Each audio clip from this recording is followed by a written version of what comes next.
கிட்டத்தட்ட வந்து 4 முனை போட்டி அப்படிங்கிறது 2026 தேர்தலில் இங்கே உறுதியாக இருக்குங்கிறத பார்க்க முடியுது. இந்த நேரத்தில் வந்துட்டு ஒரு பெரிய டிஸ்கஷன் எங்களுக்கு தேவைப்பட்டது. அதாவது எல்லா கட்சியினரையும் கூப்பிட்டு ஒரு டிஸ்கஷன் பண்ணுறதுக்கு பதிலாக ஒவ்வொரு கட்சியும் எதற்காக தங்களுடைய ஆட்சி வர வேண்டும் என்ற ஒரு நோக்கத்தில் இருக்கிறாங்க அப்படிங்கிற கேள்விகளை, அதாவது கட்சியில என்ன சொல்லிட்டாங்க, எந்த விவாத மண்டல போய் உட்காந்தாலும் செருப்பால் அடிச்ச மாதிரி கேள்வி கேட்கறாங்க.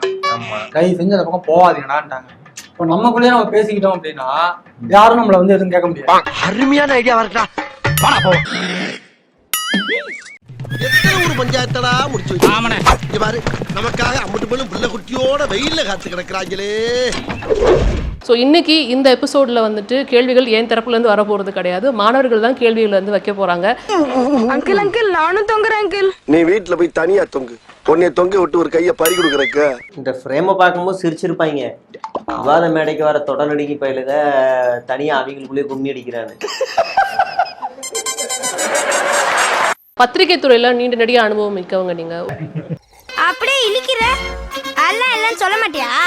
மூஞ்சியும் மகனையும் பாரு, பஃபனுக்கு போலீஸ் ஸ்டேஷன் போட்ட மாதிரி. உங்களை வந்து நீங்க டிவி கேல இணைச்சுக்கிட்டீங்கன்னா அது கண்டிப்பா ஏதாவது ஒரு காரணம் இருக்கும். என்ன ஊரு பூரா பொண்ணு கிட்ட ஒரு நாதாரையும் தர மாட்டேன்ட்டான். அதான் காரணம். ஏன் தாவேகா, ஏன் வந்து விஜய் அப்படின்னும் போது 70 ஆண்டுகள் திமுக, 50 ஆண்டுகள் அதிமுக அப்படின்னா அவங்க என்ன நோக்கத்துக்காக வேலை செய்யறாங்க? நோக்கமே திருடுறது தான். டேய் சொம்பு திருடி, திருட்டு நாயே, நீ பேசக்கூடாதா பஞ்சாயத்துல? ஆஸ் அ ஜேர்னலிஸ்டா நான் வந்து ஒரு 25 வருஷம் இருந்திருக்கேன். நான் ஒரு சீனியர் ஜேர்னலிஸ்ட்.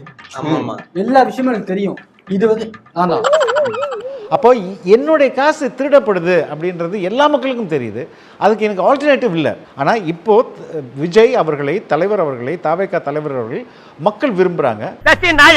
நான் உறுதியா பல வருடங்கள் தமிழ்நாட்டில் சொன்னது டிஎம்கே வந்து ஒரு அகற்றப்பட வேண்டிய கட்சின்னு.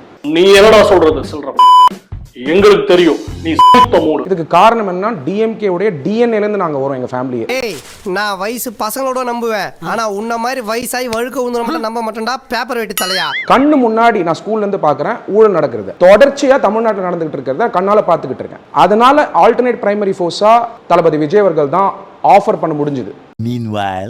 ஊழல் பண்ணலாங்க, மக்களை சாவடிச்சு ஊழல் பண்ணக்கூடாதுங்கிறத எங்களுடைய கோரிக்கை. என்ன கோபத்துல இருந்தான அளவு அப்படியே காரிய மூஞ்சி துப்பிட்ட. அந்த ஃபோர்ஸோட இணைச்சு டிராவல் பண்ணோம்னாக்க அதுக்கு தளபதி விஜய் அவர்கள் நான் மீட் பண்ணும்போதே கிளியரா சொல்லிட்டாரு, நீங்க ஃபேக்ட்ஸோட பேசுங்க. வேற ஏதாவது பேசுங்க. தப்புன்னு எப்படி அடிக்கிறது? இப்ப எனக்கு என்ன டவுட்னா, நீ சந்திரபோஸ் கெட்டப்ல வந்திருக்கியா இல்ல அம்பேத்கர் கெட்டப்ல வந்திருக்கியா? பால் ஆறிரும், அவர் பேரை கெடுக்க வந்திருக்கேன். ஏன் anti DMK stand alternate force TVK நான் பாக்குறேன்னா, யங்ஸ்டர்ஸ். ஸோ 1968 டிஎம்கேல யங்ஸ்டர்ஸ், 1977 எம்ஜிஆர் வழியா யங்ஸ்டர்ஸ்.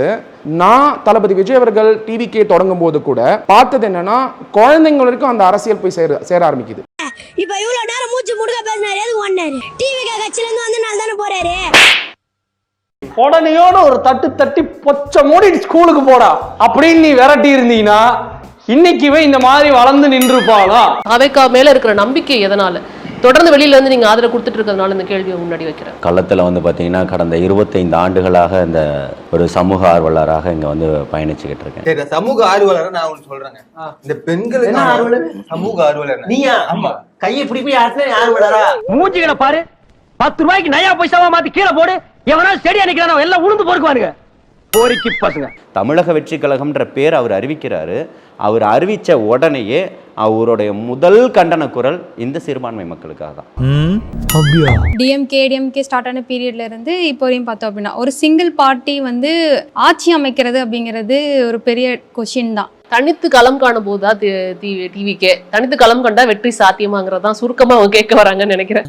அதெல்லாம் நடந்தாதானே. டிவிக்கே வந்து மாநாட்டுல, மதுரை மாநாட்டுல வந்து தளபதி அவர்கள் வந்து ஒரு விஷயத்த சொன்னார் இல்லையா? விஜய் அவர்கள் என்ன சொன்னார்னா, நம்மளோட சில பேர் வரலாம் இல்லையா, அதுக்கான அரசியல் சூழல் உருவாகலாம் இல்லையா, அப்படி வர்றவங்களையும் நாம அன்போட அரவணைக்கணும் இல்லையா, அதனால நம்மளை நம்பி நம்மளோட களம் காண வர்றவங்களுக்கும் ஆட்சி அதிகாரத்துல பங்களிப்பு தந்து அதிகார பகிர்வு செய்யப்படும். இதெல்லாம் ரொம்ப ரெஸ்பான்ஸா இருக்கும்னு எதிர்பார்த்து பண்ண ஒரு விஷயம். ஆனா எதுவுமே இல்ல. எங்களை நம்பி யாரும் வராம இல்ல. நாங்க எவ்வளவு பேரை ரிஜெக்ட் பண்ணிருக்கிறோம், கட்சிக்குள்ள வர வேண்டாம். நாங்க தான் அவாய்ட் பண்ணிட்டு போயிருக்கேன். மச்சி வா, மச்சி வா அப்பெல்லாம் கூப்பிடுவாங்க. அவங்களுடைய அதுதான் அவங்களோட கேள்வியா இருந்தது. என்ன பேசிஸ்ல வந்து நீங்க வந்து கூட்டணி அமைப்பீங்கன்னு கேட்டாங்க. இதெல்லாம் பேகேஜ், இவங்களை அலங்கரிக்க வேண்டிய வேலை தாவேகா கிடையாது அப்படின்னு சொல்லி தாவேகா ரிஜெக்ட் பண்ண பட்டியல் பெருசு. சிறுபான்மையினர் வாக்கு தாவேகா நோக்கி நகர ஆரம்பிச்சிட்டு இருந்தது இன்டெலிஜென்ஸ் ரிப்போர்ட். இந்த ரிப்போர்ட்டை பார்த்து பயந்துட்டு தான் அவங்க என்ன பண்றாங்க, கடந்த ஒரு வாரமா இல்லாத ஒரு நியூஸ், அலையன்ஸ் போயிட்டாங்களாமே, 20 40 60 ஒரு பொய் பரப்புரையை கட்டமைச்சது காரணம் சிறுபான்மையினர் மக்களை குழப்பிட முடியுமா, அவங்க தாவேகா பக்கம் சாயறதை தடுத்துட முடியுமான்ற ஒரே ஒரு அற்ப எண்ணத்தில் ஏற்படுத்தப்பட்ட. நீ யாருன்னு எனக்கு தெரியும், நான் யாருன்னு உனக்கு தெரியும், நம்ம 2 பேர் யாருங்கிறது இந்த ஊருக்கே தெரியும். இந்தியாவை பொறுத்த வரைக்கும் வந்துட்டு கூட்டணி அப்படிங்கிற ஒரு விஷயம் ரொம்ப முக்கியமானது அப்படிங்கிறது உங்களுக்கு கண்டிப்பா தெரிஞ்சிருக்க வாய்ப்பு இருக்கு. அப்படிங்கறதுனாலதான் இந்த கேள்வி முன்னாடி வைக்கிறாங்க. இன்னைக்கு வந்து களம் மாறி இருக்கு அப்படின்றத நம்ம பார்க்கலாம். யாருக்கு யாருக்கோ உங்களுக்கு யாருடைய கூட்டணி வேணும்னா மக்கள் தானே அல்டிமேட்டா. நான் சொல்றேன், இங்க கட்சிகள் இல்ல, அதே மாதிரி இங்க மக்கள் தான் வந்து ரொம்ப முக்கியம். அந்த மக்கள் செல்வாக்கு யார்கிட்ட இருக்குது? வேற யாரு? நான் தான். நீங்க எல்லாரும் பேசும்போது ஒரே ஒரு விஷயம் தான் தோணுது, என்டிஏவை குறைத்து மதிப்பிடுறீர்களோ அப்படின்னு தோணுது. இல்ல, எல்லாருமே தாவேகாவை குறைத்து மதிப்பிடுறாங்க. they are underestimating us. அதான் எங்க தலைவர் சொல்றாரு. போடா மூஞ்ச பாரு, உண்மையை சொன்னா முறப்பு வேற. என்னோட பாயிண்ட் ஆஃப் வியூல வந்து மேசிவ் சப்போர்ட் வந்து டிவி கேக்கு இல்லாத மாதிரி எனக்கு தோணுது சார். அப்படி சொல்றா சிங்கா குட்டி வா வா. ஏன்னா வந்து அவங்க வந்து விஜயை தான் ஒரு ஃபேஷியல் ரெப்ரசன்டேஷனாக வச்சு இது பண்ணுறாங்க. ஆனால் வந்து அந்த விஜய்க்கு உள்ள ஓட்டு வந்து டிஸ்ட்ரிக்டில் பார்ட்டிசிபேட் பண்ணுற அந்த கேண்டிடேட்ஸுக்கு விழுமா? அரசியல்னாலே முகம்தான். நீங்க டொனால்ட் ட்ரம்ப் தான் பிரசிடென்ஷியல் எலெக்ஷன் தான். அதே மாதிரி இங்க வந்து இப்போதைக்கு MK ஸ்டாலின் தான். என்ன சொல்ல சொன்னா என்ன சொல்லிட்டு இருக்க? பெரும்பாலும் இப்ப இருக்கிற இந்த நம்மளுடைய டெமோக்ராட்டிக் எலக்ட்ரல் ஃபார்ம்ல இந்த ஹீரோ அப்படின்றது கட்சியோட தலைவர் தான். ஹீரோ? நாரண்டா பெரிய ஹீரோ. நீ சௌமியா லவ் பண்றேன்னு சொன்னதையே ஜீர்ணிக்க முடியாம டெய்லி ஜெலிசல் குடிச்சிட்டு இருக்க, இதுல ஹீரோ வேற ஆவறியா? நீங்க விரும்பினாலும் விரும்பாட்டியும் இந்த முறை விழுகிற ஒவ்வொரு வாக்குகளுமே அது தலைவர் விஜய்க்காக விழுறதுதான். என்னை எதிர்த்து போட்டியிடும் எதிர்கட்சி வேட்பாளர்கள் எல்லாம் நீங்கள் ஓட்டால் அடிக்க வேண்டும். பெரும்பாலும் அந்த தலைவர்களுக்கான விழுற வாக்குகள் தான். அந்த அது அப்படிதான் நம்மளுடைய எலக்ட்ரல் சிஸ்டம் அப்படிதான் இருக்குது. ஏ மண்டையா, இனிமே நீ இங்கிலீஷ் பேசுன ஒரே அப்புல உன்னை மகாஜி பண்ணிடுவேன். 10 ஆண்டுகளுக்கு முன்னாடி எடப்பாடி யாருன்னு யாருக்குமே தெரியாது. அரசியல் பேசக்கூடிய, அரசியல் களத்துல இருக்கக்கூடியவர்களுக்கே நிறைய பேருக்கு அவர் யாருன்னு தெரியாது. சரி, நான் செவனே தானா போய்க்கிருந்தேன். யாரு வம்பு தும்புக்காச்சும் போனனா கௌரவம்னு என் கௌரவத்தையே ஆரம்பிச்சிட்டீங்களா? ஸோ அவங்களுடைய கட்சிகள் வந்து என்னன்றது இல்லை, தலைமை எப்படிப்பட்ட தலைமைன்றது தான் இங்கே முடிவு பண்ண வேண்டிய விஷயம். ஃபிளாஷ்பேக். இவனுங்கெல்லாம் போர் வீரர்கள். அடிக்கடி நான் வந்து நியூஸ் சேனலை கம்பேர் பண்ணிப்பேங்க. நீங்க எந்த நியூஸ் சேனல் வேணாலும் இருங்களேன், அந்த நியூஸ் சேனலுக்குன்னு ஒரு ஹீரோ இருப்பார், ஃபேஸ். அந்த ஃபேஸை எடுத்துட்டீங்கன்னா அந்த நியூஸ் சேனலுக்கு மற்ற நியூஸ் சேனலுக்கு எந்த வித்தியாசமும் இருக்காது. ஒரு மூத்த ஜேர்னலிஸ்ட்னு ஒருத்தர் ஒரு சின்ன பொண்ணை உட்கார வச்சுக்கிட்டு அந்த பொண்ணை சிந்திக்க விடாம, பேச விடாம, பொது அரசியல் என்னன்னு தெரிய விடாம தான் மண்டைக்குள்ள இருக்கிறத மட்டுமே போட்டு திணிச்சு பேச வைக்கிறாங்க சார்.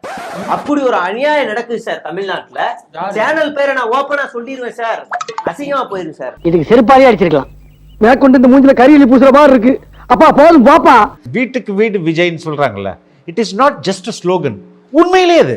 அப்ப அந்த அளவுக்கு விஜய் வந்து உள்ள ரீச் ஆயிருக்கிறாரு, ஒவ்வொரு வீட்லயும் ரீச் ஆயிருக்கிறாரு. ஒவ்வொரு வீட்லயும் விஜய் இருப்பான்னு சொன்னா வெள்ளங்கும் நாடு வெள்ளங்கும். மத சார்பற்ற சமூக நீதி கொள்கைன்றது அவர் ஃபாலோ பண்றது, கேடர்ஸ் ஃபாலோ பண்றது, ஃபங்க்ஷனரிஸ் ஃபாலோ பண்றது, தமிழ்நாடு மக்கள் ஃபாலோ பண்றது. அதை முன் வச்சுதான் அவர் அரசியல் படுத்திருக்காரு தவிர திமுக மாதிரி பயப்படுத்தி அரசியல் பண்ணல, அன்பை காட்டி அரசியல் பண்ணிருக்காரு. என்னாலதான்டா தொல்ல, ஆனந்த தொல்ல, ஆனந்த தொல்ல தொல்ல, ஆனந்த தொல்ல இல்ல, ஆல் இந்தியாக்கே தொல்ல. 5 கொள்கைக்கு தலைவரை காட்டி என்னென்ன எடுத்துக்கணும்னு சொல்லி தலைவர் வந்து முன் வச்சு தளபதி அவர்கள் இந்த கட்சியை ஸ்டார்ட் பண்ணியிருக்காரு. இது தாவேகா முற்றிலுமாக அரசியல் படுத்தப்பட்ட கட்சி. அங்க பாரானாயே. 5 கொள்கை தலைவர்கள் அறிவிச்சாங்க, உங்களுக்கு யாரை பிடிக்கும்? ஆனா சொல்றீங்களா, இப்ப ஜாயின் பண்ணிக்கிறேன்ல செங்கோட்டையன் ஓகே. கொள்கை தலைவர் கொள்கை தலைவர்ல என்ன சொல்றது, ஓப்பனா சொல்ல முடியாதுல்ல. நினைக்கிறீங்க என்ன 2026 எங்க ஆட்சி தானே? ஆட்சி அமைக்கிறதுக்கு ஒரு தொகுதி வேணும்ல, அவர் பார்த்து பண்றோம். அவர் பார்த்து என்ன பண்றாரோ, யாராவது என்ன போஸ்டிங் கொடுக்குறாங்களோ கொடுப்பாரு. போஸ்டிங் கொடுப்பாங்க. இப்ப ஓட்டு போடுவாங்களா மக்கள், ஓட்டு போட்டு ஜெயிக்க வைக்கணும்ல, தொகுதி நம்பர் இருக்குல்ல, எத்தனை நம்பர் ஜெயிப்பீங்கன்னு நினைக்கிறீங்க?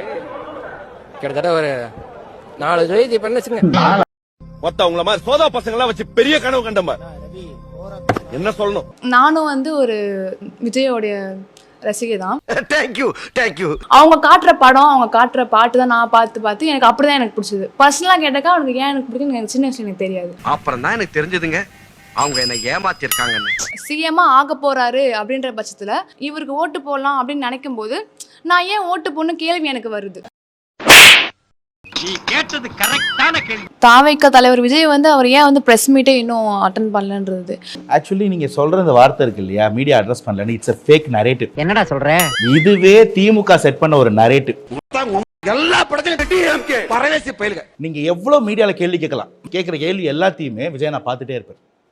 இந்த கேள்விகளுக்கு அடுத்த கூட்டத்தில் எப்போ ஒரு மக்களை அட்ரஸ் பண்றாரோ அந்த இடத்துல சொல்லுவாரு. நீங்க இதை நோட் பண்ணிருக்கலாம். என்னன்னா கொஞ்சம் வித்தியாசமா ஸ்டைலிஷா பண்றாரு. ஏதாவது வளையாபதிக்கு எதை செஞ்சாலும் சம்திங் டிஃபரண்டா இருக்கணும்.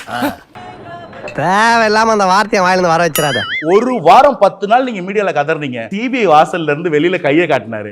மொத்த நரேஷனும் தூள் தூளா போச்சு. அழுத்தம் நீங்க வண்டி ஓபன் பண்ணி கை காமிச்சாரு, அந்த அழுத்தம் தூள் தூளா போச்சு.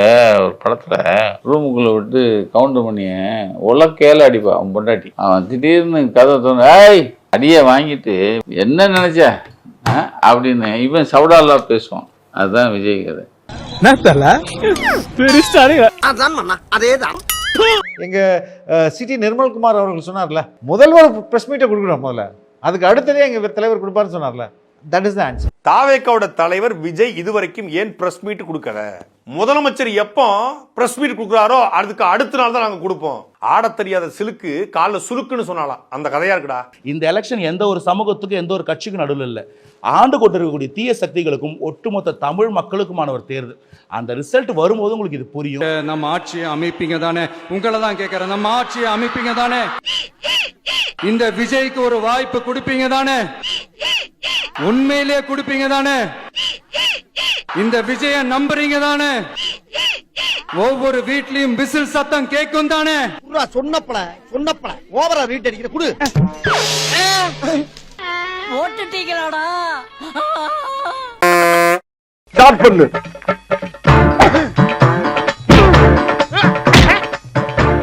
இங்கிட்டு வா. அப்படியா படைக்கலடி மண்டையில மட்டும் அடிச்சிடாத, குலக்கேசல் உள்ள போயிருவேன். சரியா? உங்க வீட்டு பிள்ளையா நினைச்சு எல்லாரும் என்னை மன்னிச்சிருக்க.